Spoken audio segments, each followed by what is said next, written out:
On est tous un peu curieux quand même de savoir ce qu'il y a dedans, non? Je sais pas. Vous êtes impatiente? Bah oui, je suis impatiente. Ils vont peut-être être vite, c'est ça la grande surprise. Mais quel secret renferment les sarcophages de la place du Ralliement à Angers? Réponse demain matin à l'occasion de leur ouverture. Un mois après leur découverte, les sarcophages vont enfin révéler leur mystère. L'opération risque d'attirer beaucoup de curieux. Un écran géant permettra de suivre l'événement. Il sera installé en contrebas de la place du Ralliement, côté Fontaine. Concernant les étapes de l'opération, le barnum sera d'abord démonté, puis une grue soulèvera un par un les couvercles des 8 sarcophages. Les archéologues, eux, ne cachent plus leur impatience. Ils seront 6 demain à pied d'œuvre pour une opération qui n'aura rien d'évident. Les difficultés, c'est déjà de faire passer la grue. Donc voilà, c'est pour ça qu'on démonte malheureusement la protection. Ça c'est la première difficulté, la faire venir et soulever. La deuxième, c'est que les couvercles sont fissurés. Donc là, on s'est rendu compte justement en les préparant que certains avaient cassé. Donc maintenant, il va falloir en plus de les sangler, si vous voulez, les cercler pour pouvoir les soulever d'un seul tenant et éviter qu'ils s'effritent et qu'ils cassent en plein démontage. Les commerçants du quartier ont suivi en général avec beaucoup d'intérêt l'évolution des fouilles et demain, eux aussi seront au rendez-vous. On est sous les feux de la rampe au premier plan en plus, donc c'est parfait. C'est parfait, bon, ça va faire du bien, même en plus ça va animer un petit peu la place. Je pense que ça en a besoin. Angers a besoin un petit peu de se redorer un petit peu le blason. Je serai là aux premières loges, oui, oui.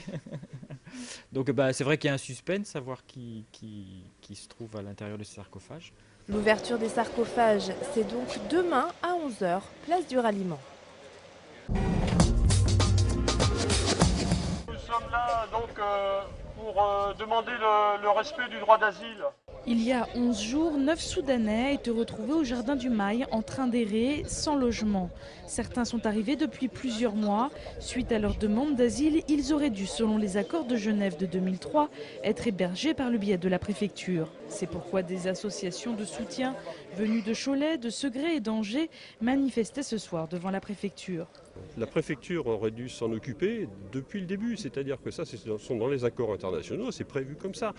Des crédits sont attribués pour ça, donc la préfecture aurait dû les loger dès le premier jour de la demande d'asile. À partir du moment où la préfecture accepte la demande d'asile et s'engage à les loger, les nourrir, le temps d'examiner la demande d'asile, puisque la demande remonte à l'OFPRA à Paris, enfin à l'Office des réfugiés. Les hommes ont quitté un pays où ils ne se sentaient plus en sécurité. Ils demandent à être protégés par la France.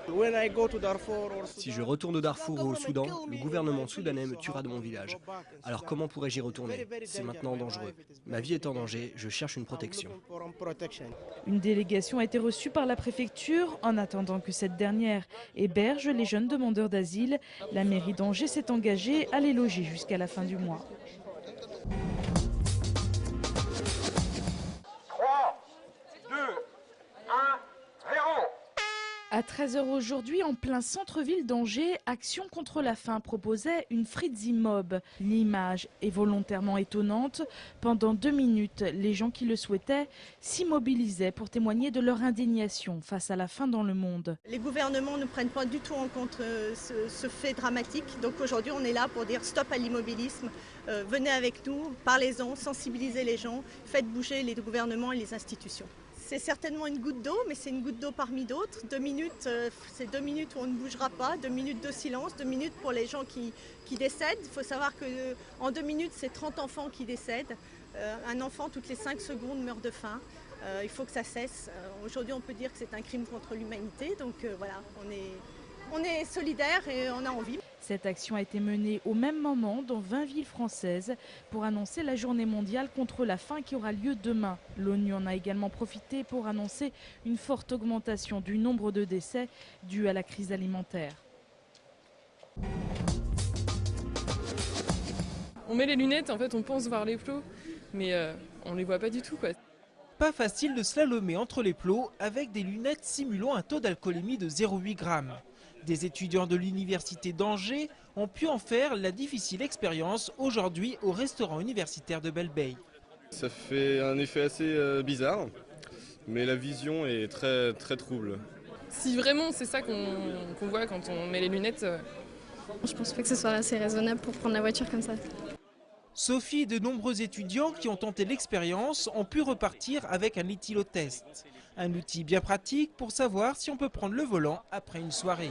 Le verdict, c'est négatif. Heureusement, c'est beaucoup mieux pour les cours.